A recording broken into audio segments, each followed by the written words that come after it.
अब से ये सदग्रंथ हमारे पास ना होते, प्रोजेक्टर ये टीवी हमारे पास ना होते पुण्यात्माओं, ये दास वैसे भी कहता रहता, किसी का असर नहीं होता। तो परमात्मा ने पहले ये इंस्ट्रूमेंट बनवाए। ये मानव सतर की खोज नहीं है, सतकर मान लेना। ये प्रोजेक्टर बनाना, इंटरनेट लगाना, ये टीवी साधन बनवाना, ये परमात्मा ने बनवा रखे। ना 4 युग बीत गए, कितना को हवाई जहाज बनाए देखा नु, एक रेडू में 4 खच्चर जोड़ के उन रथ बना के घसीटे अंडा करते, और आज क्या बना लिया। तो परमात्मा ने यह मेहर करी आपके ऊपर, क्या भगवान को पहचान लोगे। 4 युग हो गया उस परमात्मा ने इंतजार करते ने, इस पीक टाइम की, इस प्राइम टाइम की।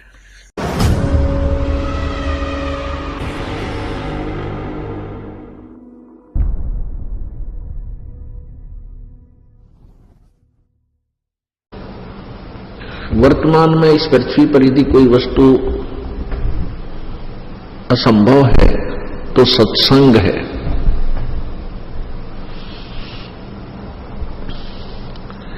क्योंकि इस कलयुग में आधुनिक इंस्ट्रूमेंट, भौतिक सुखों की बहुत सी बौछार इस साइंस के माध्यम से हो चुकी है, जो भगवान से दूर करने वाली है।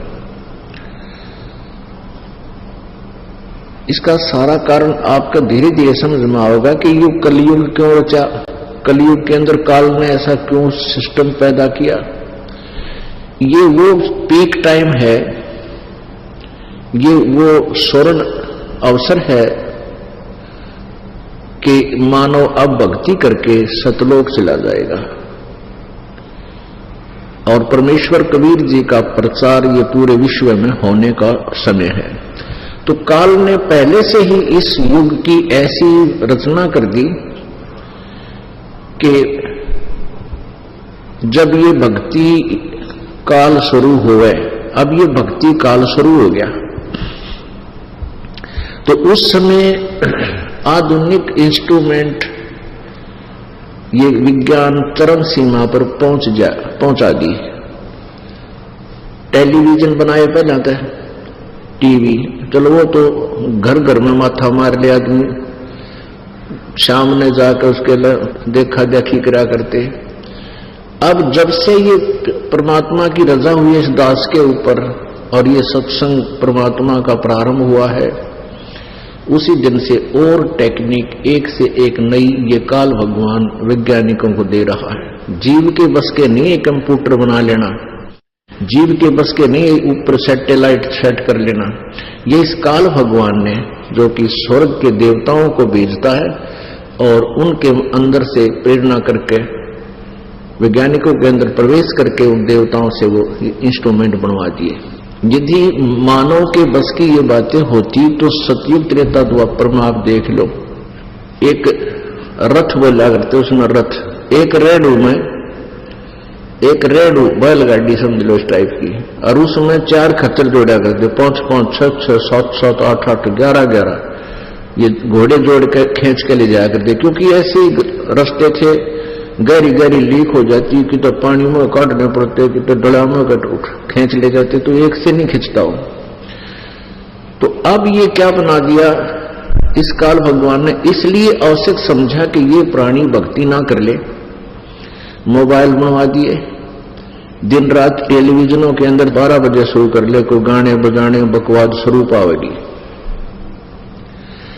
और फिर ये मोबाइल बनवा दिए, जेब में रखो, जब भी संसारिक धंधे के टाइम मिला अपना कान का ला ले, और नहीं तो अंदर अंदर जेब में डाल के कान में ला ले, गाने सुनता जा।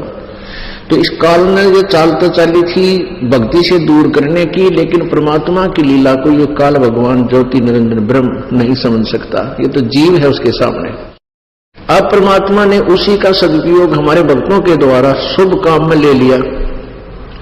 हमारे बच्चे इसमें अपने परमात्मा के सत्संग रखते हैं, सीडी की सीडी, इसके अंदर डीवीडी की डीवीडी, तो 20-20 30-30 घंटे की फीड कर लेते, और वही कान में लगा कर बैठ कर बस में कोई तो मंत्र सो कर रहा है अंदर अंदर, कोई भगवान का सत्संग सुन रहा है। तो उसका सदुपयोग परमात्मा के बच्चों ने इस प्रकार कर दिया। और जो भक्ति से दूर है वो सारा दिन या तो बकवाद गढ़ेंगे, समय मिल गया था अपना ये फिल्म आदि स्मरण करते रहते हैं, गाने सुनते हैं या फिल्म देखते हैं। आप जी के ऊपर एक विशेष रजा है परमात्मा की कि आपको ये सत्संग सुनने को मिल गया। आपके ना जाने कौन से पुण्य, कौन कौन से जन्म जन्मांतर के पुण्य आपके साथ हैं, और धन्य आपके माता पिता को जिनसे जन्म हुआ। आपको मालिक का मार्ग मिला, मोक्ष होगा भी गारंटीड होगा, लेकिन होगा उनका जो नियम पर रहेंगे। मर्यादा भंग करने वाले का फिर वो फाउल हो जाएगा। मात पिता मिल जाएंगे, मात पिता मिल जाएंगे, 1,84 माही। ये सब मेरे भाइयों, मेरी बहनों, मैं आपको बताना चाहता हूं, अगर मसीह और आपके बीच में अगर आज कुछ रुकावट है तो मैं आपको कहूंगा वो बिगेस्ट थिंग है आपका सेलफोन, आपका मोबाइल। मैं आपको पूरी तरह से आज एक्सप्लेन करना चाहता हूं कि किस तरह से आपका सेलफोन आपका टाइम चुराता है।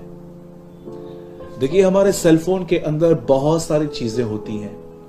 इसमें व्हाट्सएप है, फेसबुक है, इंस्टाग्राम है, ट्विटर है, अलग अलग एप्स हैं, बहुत कुछ है। आपने कभी कभी देखा होगा कि ये एप्स ऐसे हैं, अगर आप डिसाइड करोगे कि आपको सिर्फ 5 मिनट के लिए ये यूज करने हैं तो आप 5 मिनट नहीं, आपके 15-20 मिनट आपके ऐसे बीत जाएंगे। आप फेसबुक में गए, आपने देखा कि एक आदमी ने फोटो लगाया है, उसने और 15 फोटो अटैच किए हैं, आप एक एक फोटो को देखेंगे। अगर आप व्हाट्सएप पे जाएंगे तो आप देखेंगे कि वहां पर ग्रुप्स बने हुए हैं, लोग वहां पर जाते हैं, इंस्टाग्राम पे फोटोज ट्वीट करते रहते हैं। मैं आपको ये बोलना चाहता हूं कि ये चीजें गलत नहीं है, मैं ये सब इस्तेमाल करता हूं। मैं आज भी जानता हूं, मैं इंस्टाग्राम पे परमेश्वर का वचन शेयर करता हूं, फेसबुक पे मैं वर्ड शेयर करता हूं, यूट्यूब पे करता हूं, पर मैं आपको ये बताना चाहता हूं इन चीजों को यूज करना गलत नहीं है। पर कहीं ऐसा तो नहीं है कि आप इन चीजों से इतने ज्यादा एडिक्ट हो चुके हैं, इतने जुड़ चुके हैं कि आपको जब काम नहीं भी होता है तो भी इसे उठाकर पुरानी बातें देखते रहते हैं, स्क्रॉल करते रहते हैं कि देखो किसने क्या किया। और मैं आपको सच कहता हूं, लॉकडाउन में बिलीवर्स के लिए बहुत अच्छा टाइम भी आया था कि जब उनके पास काम नहीं था, उनकी जॉब्स चली गई थी, उनकी जॉब्स पे छुट्टियां थी, बिजनेस बंद थे। वो टाइम था कि हम अपने आप को कमरे में बंद करते, खुदा को पुकारते और अपनी बैकस्लाइडिंग को खुदा के सामने लेके जाते कि प्रभु हम तुझसे बहुत दूर हो गए हैं। लेकिन आपको पता है, अधिकतर लोग लॉकडाउन में अपने मोबाइल की वजह से खुदा से और दूर हो गए। कई सारे लोग अधिक खाने पीने लग गए, कई सारे लोग बहुत सोने लग गए। पर जानते हो, अधिकतर लोग जो हैं वो अपने मोबाइल की वजह से खुदावंद से बहुत दूर हो गए। आज देखिए कैसी कैसी बातें हैं। अगर आप फेसबुक पे जाओ, इतनी लुभावने वाली बातें हैं ये सब। मैं आपको नहीं कहता हूं कि ये सब डिलीट करो, क्योंकि मैं जानता हूं इन्हीं प्लेटफॉर्म्स पे बहुत अच्छी अच्छी चीजें भी हैं। आप यूट्यूब पे बहुत सारा वचन सुन सकते हैं। इवन आप मुझे इस समय यूट्यूब पे ही देख रहे हैं। फेसबुक पे भी आप बहुत सारे परमेश्वर के लोगों का वचन सुन सकते हैं। इंस्टाग्राम पे भी आप बहुत सारे कोट्स पढ़ सकते हैं। मैं इन सब के बिल्कुल भी खिलाफ नहीं हूं। इवन मैं लोगों को खुद बोलता हूं कि अगर आप बहुत दूर रहते हो, अगर आपके आसपास कोई चर्च नहीं है, तो जरूर आप ये भी देखो। मैं बिल्कुल भी इसके खिलाफ नहीं हूं। बहुत सारे अच्छे अच्छे पेजेस हैं फेसबुक पे, बहुत सारे अच्छी अच्छी बातें हैं फेसबुक पे परमेश्वर के। मैं ऐसे लोगों को जानता हूं जो वचन शेयर करते हैं, सीरियसली वर्ड शेयर करते हैं, व्हाट्सएप पे शेयर करते हैं। मैं इनके खिलाफ नहीं हूं, पर मैं ये आपको बताना चाहता हूं कि जब आप फ्री रहते हो, जब आपके पास समय होता है, तो क्या आप ऐसा तो नहीं करते हो कि आपको कुछ भी काम नहीं है, न इस पे कोई कॉल आया है, न कोई मैसेज आया है, पर आप इसमें जाते हैं और आप वही बातें देखते रहते हैं। देखूं किसने क्या अपलोड किया है, देखूं ये क्या कर रहा है, देखूं वो क्या कर रहा है। कई सारे जो लोग होते हैं उनके पास उनके सेलफोन में उनका कोई काम भी नहीं रहता, फिर भी उसको उठा के घंटों भर वो बैठे रहते हैं, सिर्फ ये देखते रहते हैं कि दूसरे क्या कर रहे हैं। और आपको पता है, यही एक कारण है कि आप परमेश्वर के प्रति ठंडे पड़ रहे हैं, आपके फोन के वजह से। मेरे भाइयों, मेरी बहनों, इस बात को याद रखिए, शैतान के बाइबल में 2 नाम बहुत ज्यादा विश्वासियों को जानने चाहिए। आप जानते होंगे कि बाइबल के अंदर शैतान के बहुत सारे नाम हैं, दुष्ट, चोर, और आप पढ़ सकते हैं भोर का चमकता हुआ तारा, और आप पढ़ सकते हैं बलियाल। ऐसे बहुत सारे नाम हैं, लेकिन जो 2 नाम है ना, जो बहुत इंपॉर्टेंट है जानना, वो है सांप और शेर। ऐसा लिखा है उत्पत्ति के अंदर कि शैतान हवा के पास सांप के थ्रू आया। लेकिन आप पतरस पे पढ़ सकते हैं, पतरस कहता है कि तुम्हारा दुश्मन शैतान गरजने वाले शेर की तरह खड़ा है। आप जानते हो, जब शैतान गरजने वाले शेर की तरह आ रहा है, इसका मतलब प्रोसिक्यूशन, सताव। लेकिन जब वो सांप की तरह आ रहा है, इट मींस डिसेप्शन, धोखा। कई बार शैतान आपको इतना पाप है, ये करना पाप है, और अगर वो आपके मन में डालेगा, वो जानता है कि आप रिजेक्ट कर लोगे, लेकिन जानते हो वो क्या करता है? वो आपको सबसे पहले अब पाप में नहीं गिराना चाहता, वो सबसे पहले आपका माइंड खुदा से डाइवर्ट करके आपके सेल फोन में डालना चाहता है, और वो देखता है कि ये चीजें इनको इतनी भाएं, ये चीजें आपको इतनी सूट करें कि आप इनको देखते देखते देखते ठंडे हो जाओ, आपको दुनिया लुभाने वाली चीजों की तरफ आप ठंडे हो जाओ, और उसके बाद उसको पता है ये होने के बाद इनका प्रेयर लाइफ डाउन हो जाएगा, इनकी बाइबल स्टडी डाउन हो जाएगी, इनकी फास्टिंग खत्म हो जाएगी। आपको मैं बताना चाहता हूं, कई सारे लोग YouTube पे होल डे डिशेस देखते रहते हैं और उनको पता भी नहीं है कि उनके अंदर खाने की लस्ट आ गई है। मेरे भाइयों, मेरी बहनों, शैतान कई बार आपके पास सांप की तरह आता है। जैसे उसने हवा को बहकाया ये कह कर के फल अच्छा है खाने के लिए, कई बार वो आपको कहेगा फ्री बैठे हो, इससे अच्छा ये यूज करो, देखो बैठ के। और देखो, आहिस्ते आहिस्ते हम ठंडे हो जाते हैं।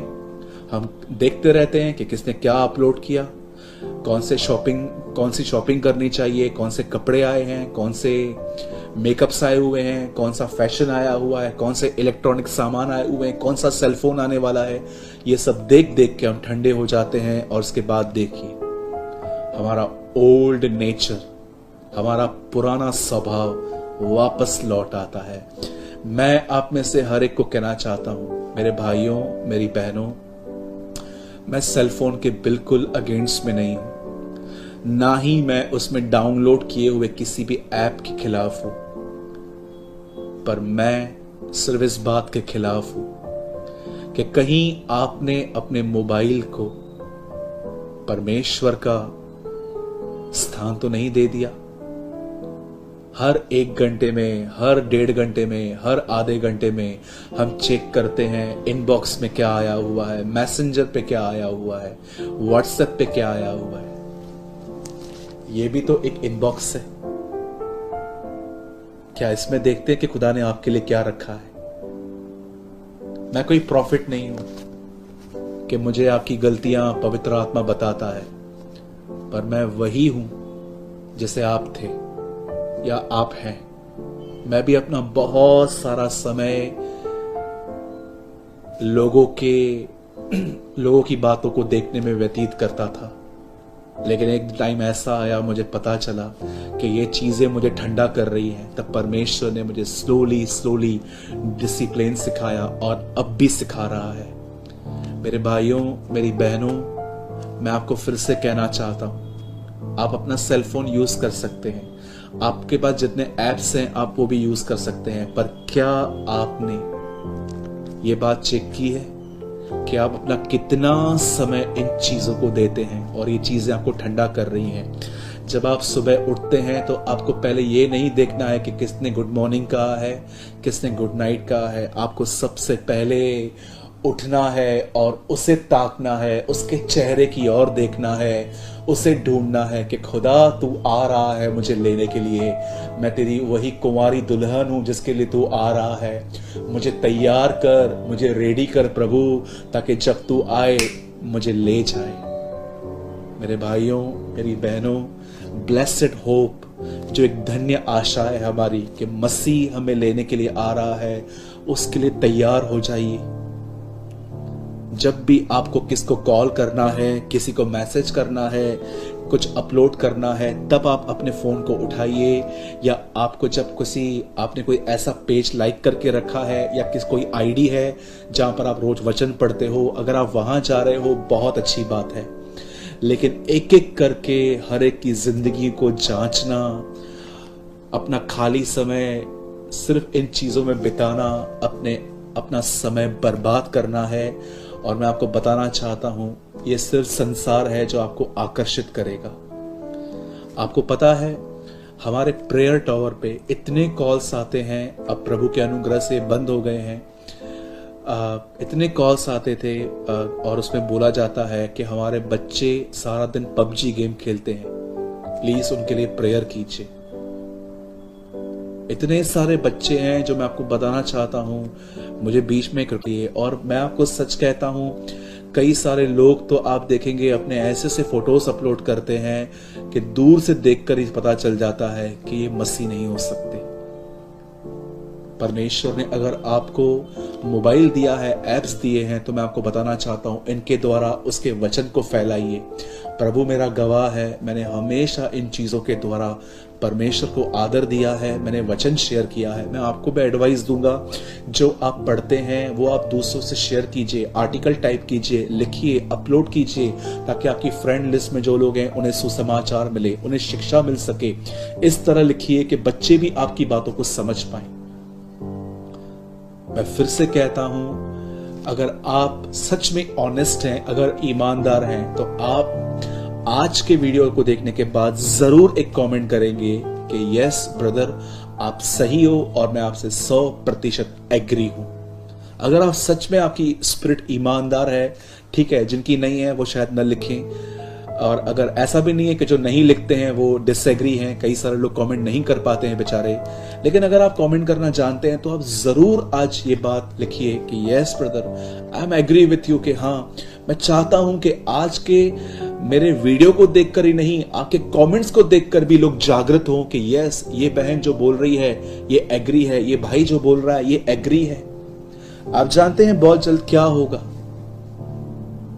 मैं हमेशा कहता हूं बहुत जल्द, पता नहीं दिन बाकी हैं, मंथ्स बाकी हैं कि ईयर्स बाकी हैं, हम नहीं जानते हैं, लेकिन मैं जानता हूं ये बहुत जल्द होने वाला है। मैं आपको बताना चाहता हूं, बहुत जल्द हम रास्तों से उठा लिए जाएंगे, हम बस में से उठा लिए जाएंगे, हम कार में से उठा लिए जाएंगे, हम प्लेन में से उठा लिए जाएंगे। जैसे बहुत जल्दी एक न्यूज़ फैलेगी कि वह अपने लोगों को ले गया। मैं आपको फिर से कहता हूं, ये बिलीव मत कीजिए कि प्रभु के आने में मंथ्स हैं, ये बिलीव मत कीजिए कि यीशु के आने में साल हैं। ये बिलीव करना सीखिए। मैं भी सीख रहा हूं कि मसीह आज ही हमें लेने के लिए आएगा। संत पौलुस बहुत गुनाह से बचे हुए थे, उसका कारण जानते हैं क्या था? मैं कहां ना कहां अपनी आत्मा में जानता हूं, वो परमेश्वर का जन ये विश्वास करता था कि प्रभु मुझे आज लेने के लिए आएगा। इंतजार करिए, वो आ रहा है हमें लेने के लिए। उसकी और आपके बीच में जो तैयारी होने वाली है, उसमें किससे भी मत आने दीजिए। और बंद करने से पहले मैं एक बार लास्ट बार फिर से कहता हूं, मैं मोबाइल के और उसमें जो एप्स हैं, मैं उसके बिल्कुल खिलाफ नहीं हूं। मैं खिलाफ हूं कि आपने अगर अपने मोबाइल को परमेश्वर की जगह दे दी है, जब भी आपको टाइम मिलता है आप उसके साथ ही रहते हैं। मेरे भाइयों, मेरी बहनों, पश्चाताप कीजिए, क्योंकि शैतान आपकी कहां ना कहां आपके समय को चुरा रहा है। पश्चाताप कीजिए इन बातों से, लौट आइए खुदा को, और आज अपना मोबाइल भी परमेश्वर को। अन्य किसी भी विषय पर चर्चा करोगे, आपको ये बात याद आवेगी, क्यों टाइम वेस्ट करा। अपने कोई भक्ति करेंगे या नित्यनेम करेंगे या मंत्र जाप करेंगे, ना अपनी कोई पुस्तक धार्मिक वो पढ़ेंगे, उससे पुण्य बनेंगे। इसके अतिरिक्त हम जो भी करते हैं, बोलते हैं, वो व्यर्थ है, वो यूज। जब तक हम इस अनमोल वचन को, जो प्रभु दत्त है, परमात्मा का दिया हुआ है, इसको हृदय में धार कर इसके अनुसार नहीं करेंगे तो ना तो इसके गान तो फायदा, ना इसके वैसे कहन सुन। गुरु मर्यादा को वो स्वयं बता रहे हैं। ये परमेश्वर कबीर जी का आदेश है और उसी को हम पाने के लिए चले हैं। उनके आज्ञा का हम उल्लंघन करेंगे, उनके वचनों का उल्लंघन करेंगे तो हम प्रभु प्राप्ति नहीं कर सकते।